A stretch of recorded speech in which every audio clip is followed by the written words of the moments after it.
roll call vote. Ms. Astrop. Aye. Mr. Brown. Aye. Mr. Kane. Mr. Conrad. Aye. Next is resolution 22-129, certification of closed meeting. Pursuant to Virginia Code Section 2.2-3712, the supervisors signing below certify that, to the best of each supervisor's knowledge, one, only public business matters lawfully exempted from the open meeting requirements under the Freedom of Information Act, and two, only such public business matters as were identified in the motion by which the closed meeting was convened were heard, discussed, or considered in the closed meeting of the Greensville County Board of Supervisors. Motion. So moved. Second. Motion's been made and properly second. All those in favor signify by roll call vote. Ms. Astrop. Aye. Mr. Brown. Aye. Mr. Kane. Mr. Conrad. Aye. Please stand and join me for the pledge of allegiance followed by the invocation.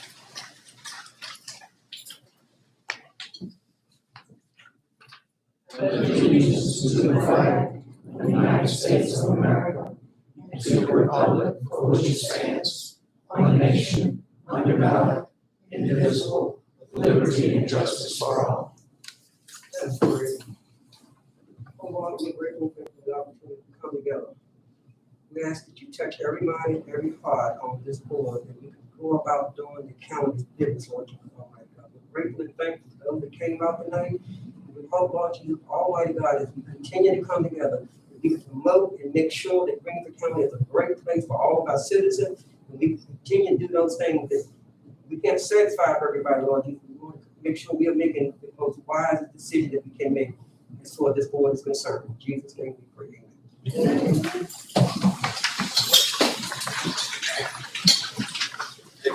Approval of our agenda. Yes. Item number 13, new business. 13A, Greensville County Public Schools, request for reallocation of funds for fiscal year 2022-2023. We will defer that until August 2022.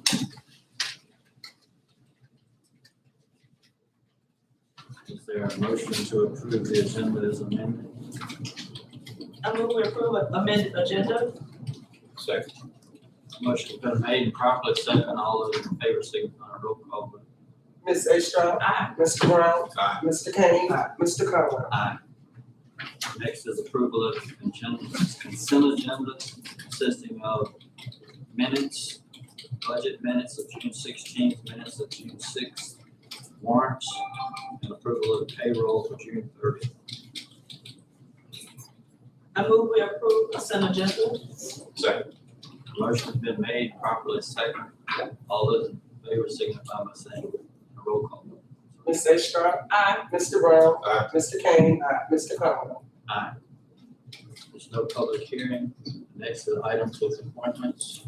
Yes, we have Sander Solar update from Dominion Energy representatives. All right, so thank you all. Appreciate the opportunity to come tonight and talk about our Sadler Solar Facility. My name is Ross Millick, and I'm the manager of Renewable Operations Group. With me tonight is Cedric Green. He's our Senior Vice President of Power Generation. Eric Fritz, he's the manager of our Business Development Group. And Ernest Green, some of you all probably know him, he's in our External Affairs Group. All right, so to start off, I want to talk through just generally our approach to solar sites and how we develop them and then construct and operate them.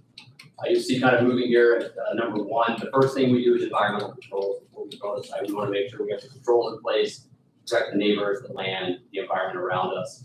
Then we'll move into the site preparation phase. That's what we're doing, the creating, get the site ready for the real kind of construction that you'll see when the modules and structures start going up. The next phase is when we start building that site. That's when you'll see the posts going in, the modules going in, inverters being connected as well. Step 4 is kind of right before it's in the turn of operation. That's grid connection. That's when both the equipment is then energized, but also that equipment can begin producing test power and pushing that power out to the grid. And then the last phase, revegetation, it's really occurring throughout the whole construction process. We're working to revegetate all of the land that's been disturbed. But then it's a focus, especially once construction ends, to make sure we've gotten that revegetation that we need to ensure the site stabilizes.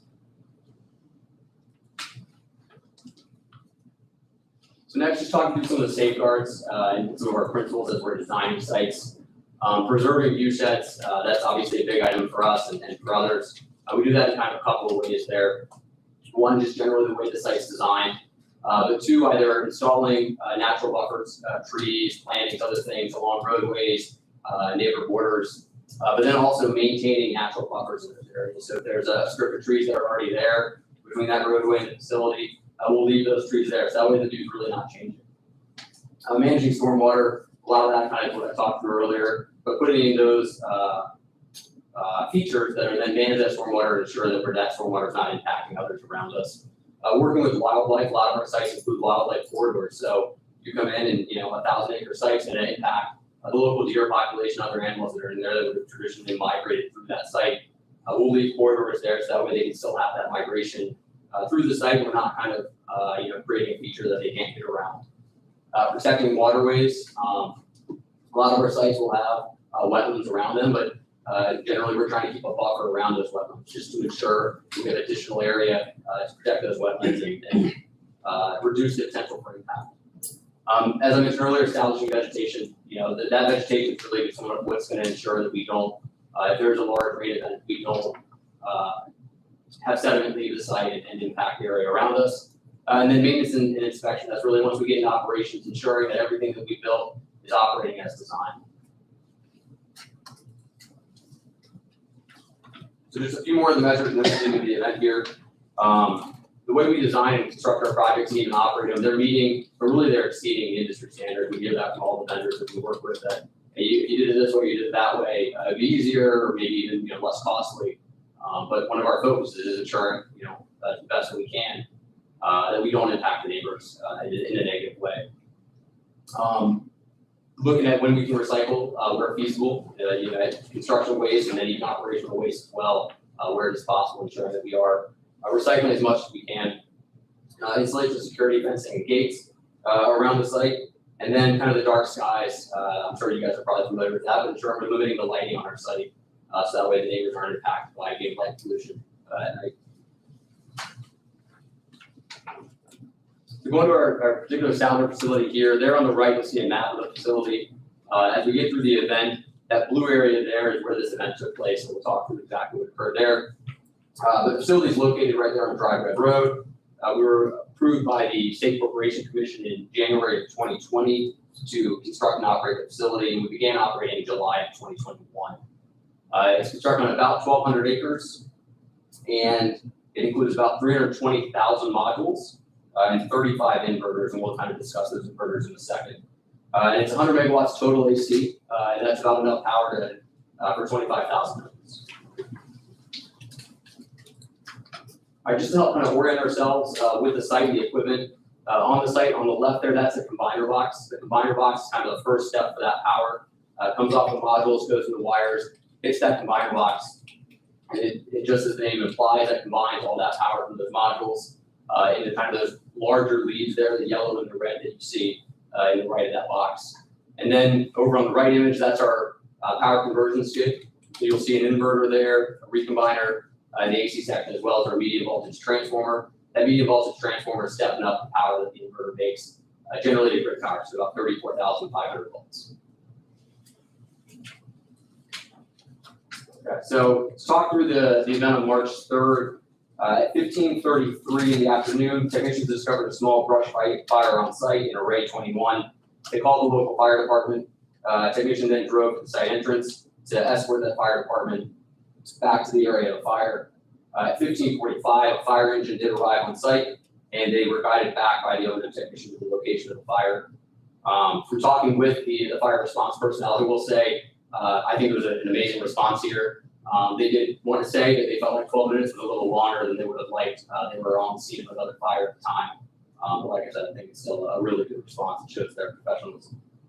16:37, energy isolation around the area was completed, and the firefighters on site began containing the brush fire that was there. About 10 to 20 acres were involved in that brush fire.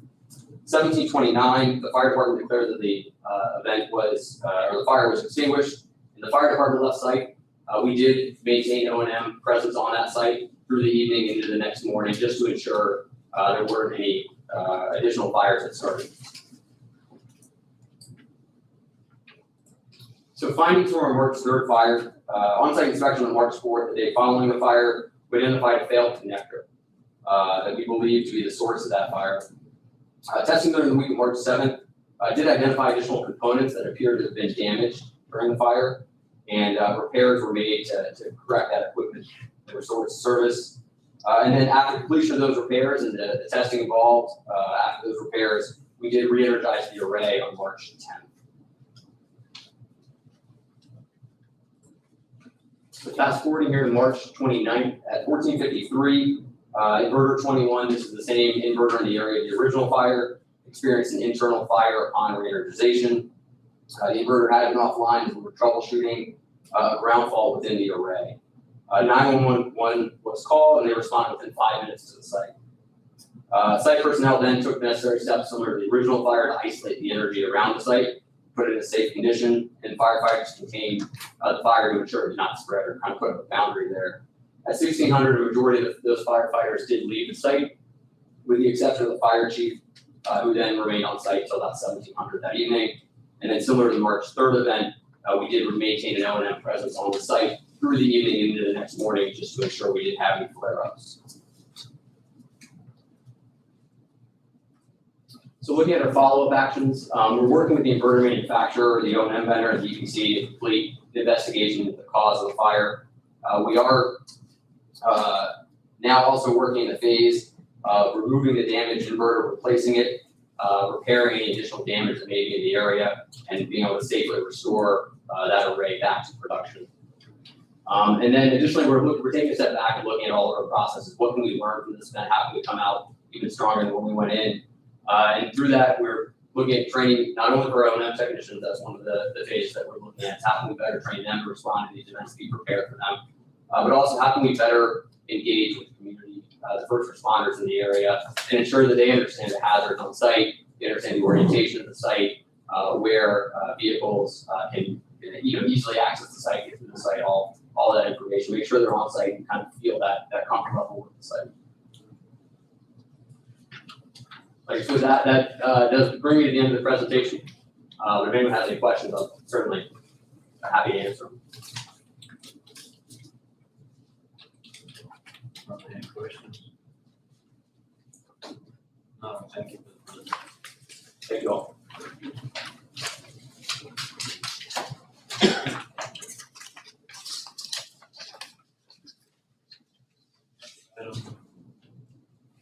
Road matters, there's no one here.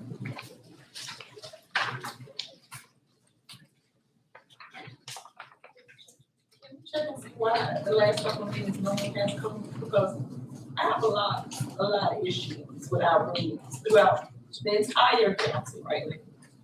The exits look horrible, the potholes at exit 3 are horrible. I mean, and I'm just not talking in my district, I'm talking about the entire county. I'm sure I speak for everybody up here when I say we are happy with where we live and we want our surroundings to look nice, just like everybody else's surroundings look nice. And it bothers me to drive down the highway and see that the trees have grown over traffic signs, so you can't really see what exit, what exit is on if you're not from here. Trees have grown up. You got little trees growing in the middle of medians that's waist high, if not higher. That's not acceptable to me. And I think all of that needs to be taken care of. Can we request Mr. Cadlow and Mr. Key be here? Make a note of that. Thank you so much. That concludes our items with appointments. Next is comments. Yes, we have one person to sign up, Chris Thompson.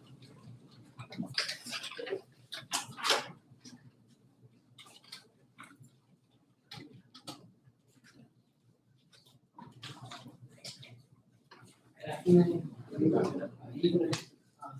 for taking the time to listen to me.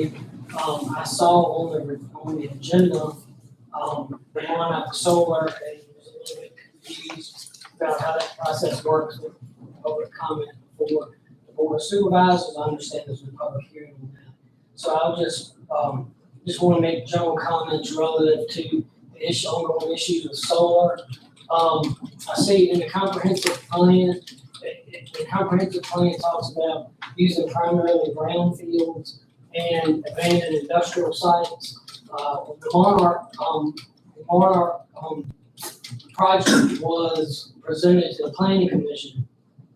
The people doing the presentation said no agricultural land is being affected, it's just trees. All right, when we're talking 1,000 acres of trees. If we look at what's going on in Virginia right now, potentially 750 square miles of solar panels. Ms. Astrop, I heard the way she said, we like the way we live and the way it looks.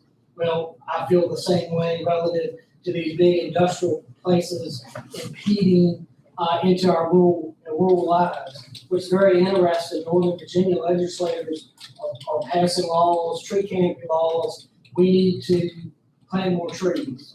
We're talking about in Southside Virginia, mowing forest down project after project.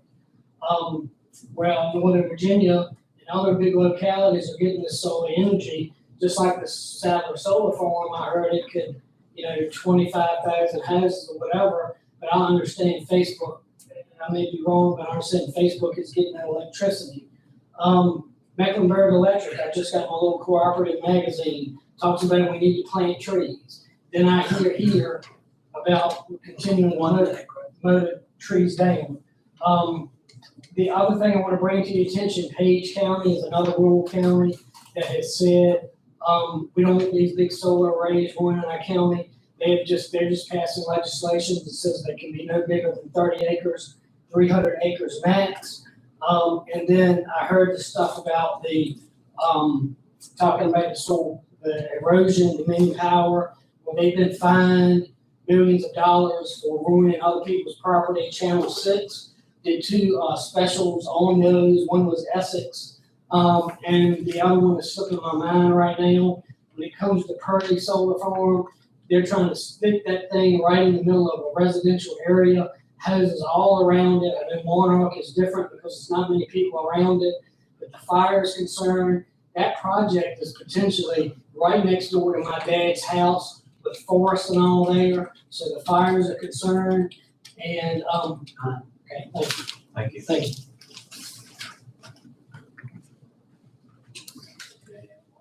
Signed up. No one has signed up. If not, we'll move on to old business. Yes, the Meharron Regional Library Board appointments. Mrs. Gillis has declined to accept the appointment, so we need another appointment. And this is an at-large appointment. I nominate Jean Baker.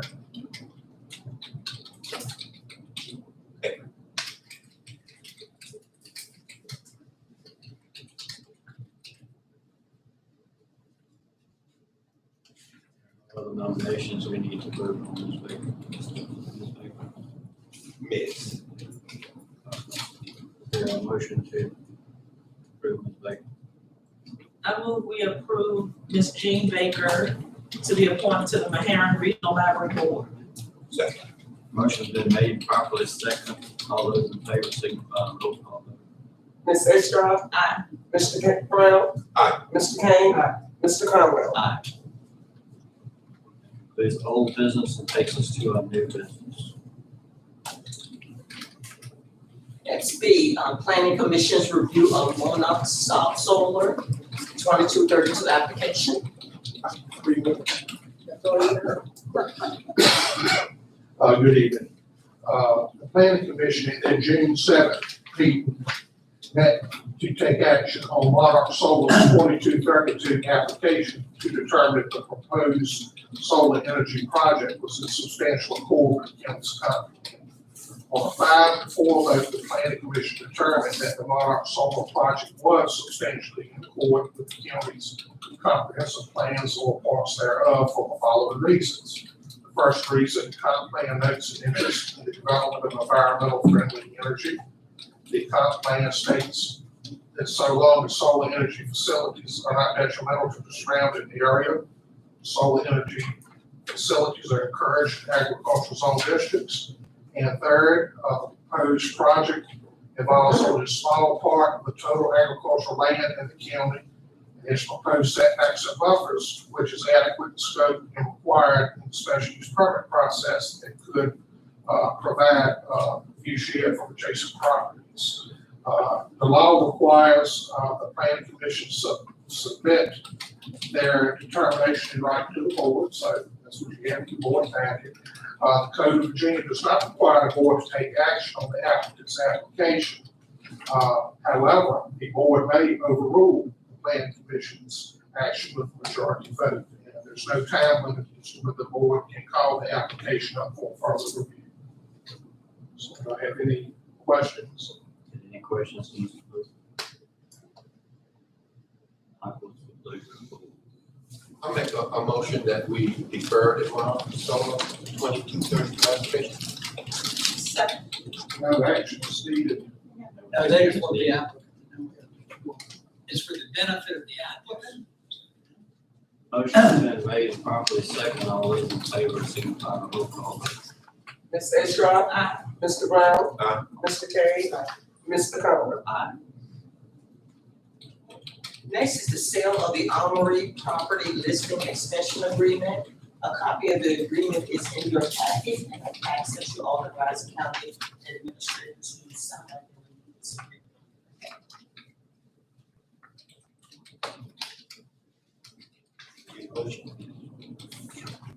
I'll make a motion that we extend this agreement.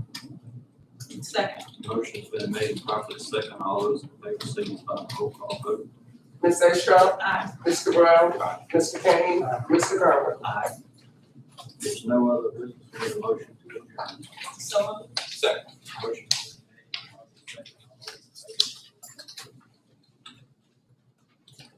Ms. Astrop, Aye. Mr. Brown, Aye. Mr. Kane, Mr. Conrad. I now call the meeting of the Greensville County Water and Sewer Authority to order. Can I get a motion? So moved. Move the second, then we go into session for water and sewer. All those in favor of the roll call vote? Ms. Astrop. Aye. Mr. Brown. Aye. Mr. Kane, Mr. Conrad. Aye. At this time, can I get a motion for the approval of the agenda? Will we approve the agenda as presented? Second. It's been moved and second that we approve agenda. All those in favor of the roll call vote? Ms. Astrop. Aye. Mr. Brown. Aye. Mr. Kane, Mr. Conrad. Can I now get a motion to approve the consent agenda that includes the minutes, warrants, and payroll? I move that we approve the consent agenda. Second. It's been moved and second that we approve consent agenda. All those in favor of the roll call vote? Ms. Astrop. Aye. Mr. Brown. Aye. Mr. Kane, Mr. Conrad. There is no public hearing on tonight. There are no items with appointment. There is no old business, new business. Fiscal year 2023 chemical supply report.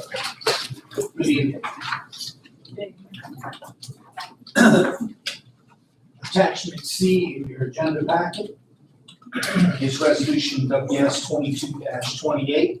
It is regarding the waiver of a bid or informality and the award of the chemical supply. Greensville County Water and Sewer Authority solicited sealed bids for the provision of the following chemicals on a per gallon cost: sodium hypochlorite, sodium bisulfite, and calcium biosulfite. On the GCWSA bid form in the column headed chemical, these four chemicals were identified as sodium hypochlorite in 55-gallon drums, sodium bisulfite in 55-gallon drums, sodium bisulfite in 15-gallon drums, and calcium bisulfite in 55-gallon drums. On the GCWSA bid form in the column headed bid price, the bidders were to supply a cost per gallon. WaterGuard submitted bids for those chemicals in the following amounts: Sodium hypochlorite in 55-gallon drums at $165 a gallon. Sodium bisulfite in 55-gallon drums at $220 a gallon. Sodium bisulfite in 15-gallon drums at $71.25 a gallon. And calcium thiosulfite in 55-gallon drums at $324.30 a gallon. The amount of these four bids evidences an obvious discrepancy, since the amount of each bid is consistent with the bid for each chemical on a per drum volume instead of a per gallon volume. If each of the four WaterGuard bids was converted to a per drum amount, from a per drum amount to a per gallon amount, the per gallon amounts of WaterGuards would have been sodium hypochlorite in 55-gallon drums at $3 per gallon, sodium bisulfite in 55-gallon drums at $4 per gallon, and sodium bisulfite in 15-gallon drums at $4.75 per gallon, and calcium thiosulfite in 55-gallon drums at $5.90 per gallon. Univar submitted bids for those chemicals, but did not submit a bid for calcium thiosulfate. Except for WaterGuard and Univar, no other bids were received for any of these chemicals. The Univar bids for the three chemicals were sodium hypochlorite in 55-gallon drums at $4.21 a gallon, sodium bisulfite in 55-gallon drums at $6.21 a gallon, and sodium bisulfite in 15-gallon drums at $10.40 a gallon. The Univar bid amounts established that converting the WaterGuard bid from an amount per drum to a per gallon basis would constitute a waiver of informality in each of the bids submitted by WaterGuard. Section 2.2-2314B of the Code of Virginia permits GCWSA to waive informalities in bids.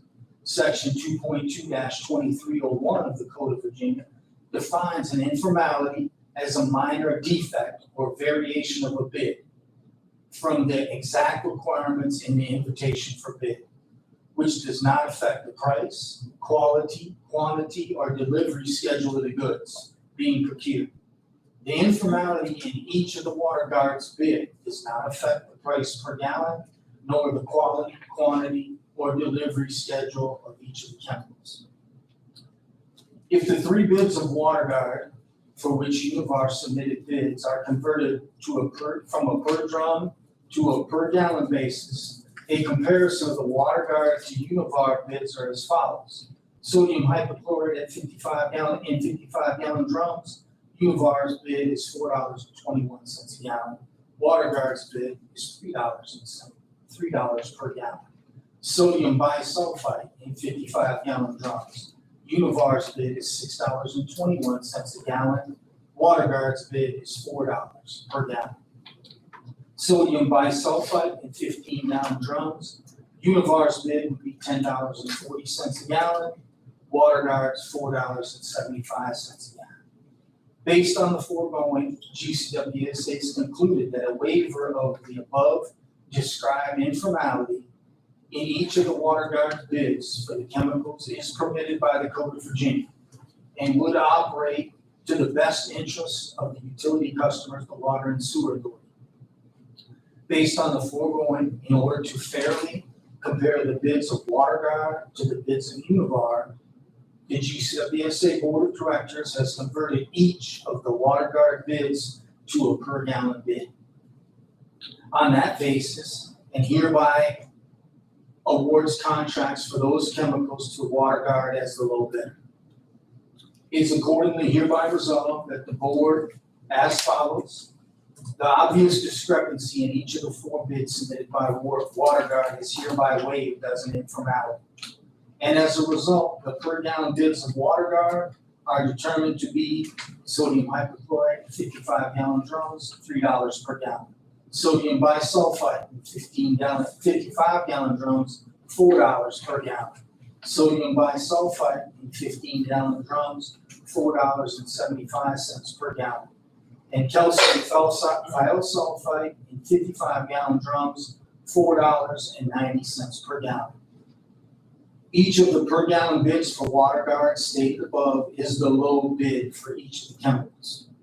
The board hereby accepts the 4 per gallon bids of WaterGuard and hereby declares its intent to award a contract to WaterGuard for the purchase of the chemicals. Said contract to be effective on or after July 19th, 2022. GCWSA staff is hereby directed to send Univar, the only other bidder affected by the board's decision set forth herein, a copy of this resolution by email and by overnight courier service, which will afford Univar notice of the board's decision, notice of the basis for those decisions, and notice of Univar's right to protest extends for a 10-day period through July 18th, 2022. Are there any questions regarding the waiver of this informality or these informalities? I just have one, Yes, ma'am. and that's only when you quoted the prices for the calcium thiosulfate, you said $4.90. Is it $4.90 or That's $5? fine. $5.90. I'm very sorry. Thank you for that correction. I move that we approve resolution WS 22-28. I second. It's been moved to second that we approve resolution WS 22-28. All those in favor of the roll call vote? Ms. A. Sharp, Aye. Mr. Brown. Aye. Mr. Kane. Mr. Conwell. Aye. Attachment D in your agenda packet is resolution 22-29. This is regarding the remainder of the water and wastewater chemical supplier awards. Greensville County Water and Sewer Authority issued a request for sealed bids to solicit bids for the provision of chemicals to be used in its water and wastewater operations from August 1st, 2022 through July 31st of 2023. GCWSA will accept each low bid received and will award a contract to each low bidder for the chemicals identified after the name of each bidder. It is therefore hereby resolved that the GCWSA Board of Directors hereby accepts each of the low bids and authorizes the execution of contracts by the GCWSA Director or Assistant Director on or after July 19th, 2022, subject to review and approval of all contracts by the Assistant Director.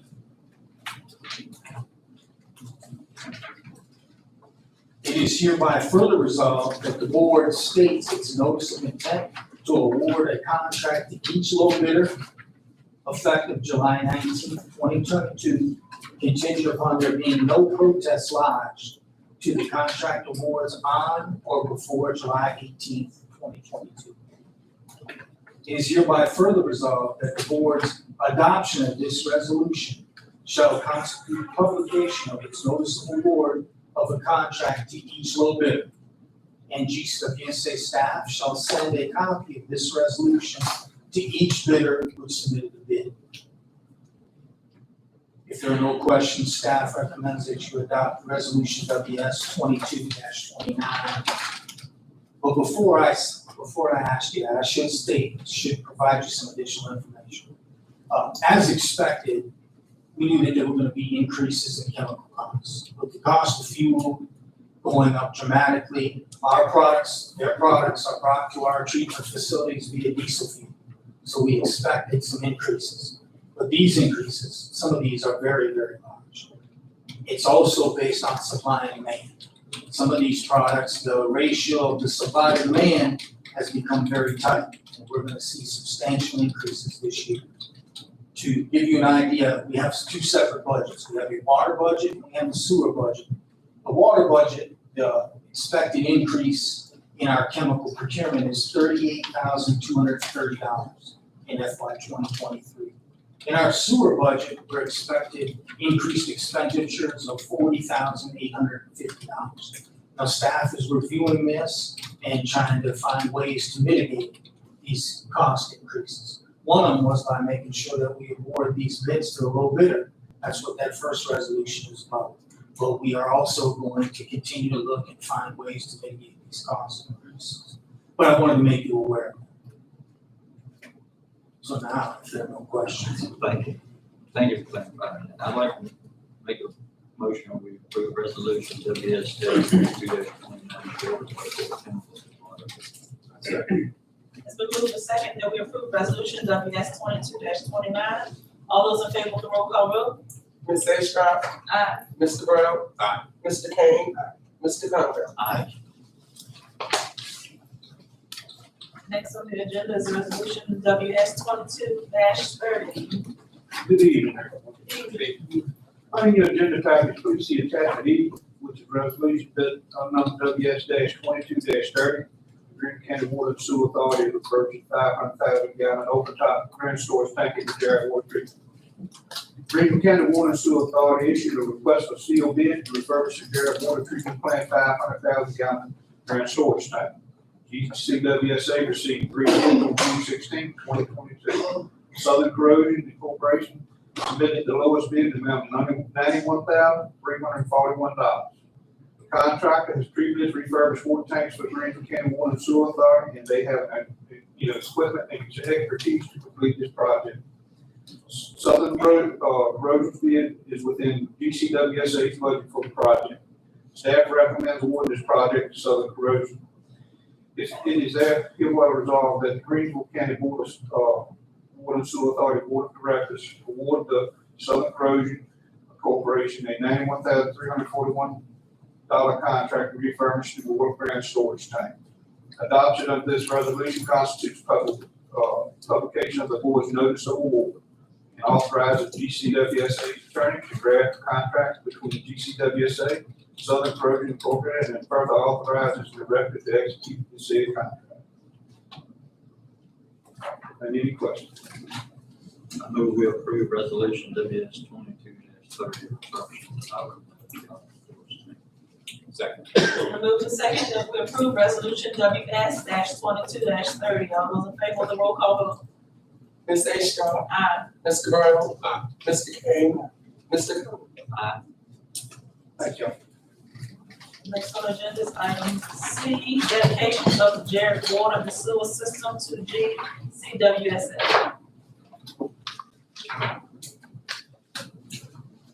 This would be attachment F in your agenda packet. The first one is resolution WS 22-31. It is hereby resolved by the Board of Directors of the Greensville County Water and Sewer Authority that GCWSA accepts title to certain real property and assets situated in Greensville County, Virginia, and certain real property and assets situated in Sussex County, Virginia. The property description and details of conveyance being set forth in the deeds of gift which convey said property and easements from the town of Jarrett, Virginia. It is hereby further resolved that GCWSA accepts title to certain tangible personal property and intangible personal property. The property descriptions and details of the conveyances being set forth in the bill of sale which conveys said personal property from Jarrett. It is hereby further resolved that the following documents are hereby approved and accepted by the Water and Sewer Authority. Number one, the deed of gift dated June 21st, 2022, conveying the title to real property and easements situated in Greensville County, Virginia, from Jarrett to GCWSA. A deed of gift dated June 21st, 2022, conveying title to real property and easements situated in Sussex County, Virginia, from Jarrett to GCWSA. The bill of sale dated June 21st, 2022, conveying title to tangible personal property and intangible personal property from Jarrett to GCWSA. It is hereby further resolved by the board that the director or assistant director, either of whom may act alone, is authorized to execute and deliver a certificate of acceptance to be recorded along with each of the said deeds of gifts from Jarrett to GCWSA. It's also authorized and executed and to deliver the bill of sale between GCWSA and Jarrett, and is authorized to execute and deliver any other documents necessary to effect conveyance of the Jarrett utility facilities to GCWSA. What I didn't say in the beginning of this is what the Water and Sewer Authority and Mr. Slate and staff have been working on for quite some time. That was the conveyance or the deed of gift of the Jarrett water and sewer systems to the Water and Sewer Authority. They've been a part of our family for a long time under a lease agreement, and now they want to become full-time members of our family under our ownership. If there are no questions, staff recommends adoption of resolution WS 22-31. I move we approve resolution WS 22-31. Second. It's been moved and second that we approve resolution WS-22-31. All those in favor of the roll call vote? Ms. Astrop, Aye. Mr. Brown, Aye. Mr. Kane, Mr. Carver. Aye. Resolution WS-22-32. Attachment G in your agenda packet. This is payment of Jarrett utility indebtedness. The town of Jarrett, Virginia, and the Greensville County Water and Sewer Authority have negotiated an agreement under which GCWSA will acquire all Jarrett facilities related to its water and sewer systems. And after the acquisition, will bear all responsibility and liability for the operation of the Jarrett utility facilities. Jarrett incurred debt to fund its utility operations, and one term of the agreement was that GCWSA would assume liability to pay the unpaid balance of the Jarrett utility debt. To give you some explanation on the debt, that is the debt service for the old water treatment plant that Jarrett built. All right, the Water and Sewer Authority's been paying it under a lease agreement. We've been paying that debt monthly. So it's not really a new expenditure for the Water and Sewer Authority, but it will be changed from a lease agreement or from a lease payment to some debt service for the Water and Sewer Authority. The outstanding balance of the Jarrett utility debt is approximately $27,588. GCWSA elects to pay the balance of the Jarrett utility debt in full rather than in monthly installments. GCWSA hereby authorizes and directs staff to promptly pay the balance due to the Jarrett utility debt after the two deeds conveying the Jarrett utility facilities from Jarrett to GCWSA have been recorded, and after the bill of sale from Jarrett to GCWSA has been executed and delivered. To give you some explanation there, this is different than what staff originally recommended to you during our discussions on this. I believe it is in the best interest of the Water and Sewer Authority's customers to pay off this loan for the following reasons. GCWSA currently pays this expenditure for the water treatment plant in the water treatment plant budget under line item number 54-20, lease of the facilities, at $27,588 per year. When the system ownership and debt transfers to GCWSA, this expenditure will need to be moved under debt service and will require VRA's standard 15% rate covenant, which means we have to collect in an additional 15% in rate covenant to show that our rates can handle the amount of debt service that we have. The loan will be paid off in June of 2023. The approximate amount left to pay on the loan is $27,588. The approximate amount of rate covenant that we would need to collect in addition to that is $4,138. GCWSA has just started working on our FY 2023 budget. If this loan is paid off this fiscal year, it will be a reduction of $20,691 in required operating funds for water and $3,104 in rate covenant during FY 2023. It will help offset some of those chemical cost increase we were just discussing. The savings will be needed in 2023 based on the chemical cost increase, but also we start paying principal on the second USDA loan. Right, so far we've been paying interest only on that second loan for the first 2 years. That will be an increase in debt service of $128,030. And that will require $19,205 in rate covenant funding during FY 2023. So that's why staff believes it would be in the best interest of the Water and Sewer Authority to go ahead and pay off this debt. We have the funds in fund balance to be able to pay it off. It is therefore hereby further resolved that by the board, that the GCWSA director or assistant director, either of whom may act alone, is authorized to execute and deliver a certificate of acceptance to be recorded along with each of the said deeds of gifts from Jared to GCWSA. And is authorized to execute and deliver the bill of sale. I'm sorry, I went one back. Is hereby further resolved by the GCWSA Board of Directors that after acquisition by GCWSA of the Jarrett utility facilities, staff shall promptly remit payment in full for the Jarrett utility debt, the unpaid balance of which is approximately $27,588. I move to approve resolution WS 22-32. Second. It's been moved and second that we approve resolution WS-22-32. All those in favor of the roll call vote? Ms. Estrada? Aye. Mr. Brown? Aye. Mr. Kane? Aye. Mr. Conrad? Thank you. Thank you. Would there be no other business to discuss? Can I get a motion that we adjourn? Second. It's been moved and second that we adjourn. All those in favor of the roll call vote? Ms. Estrada? Aye. Mr. Brown? Aye. Mr. Kane? Mr. Conrad? Aye.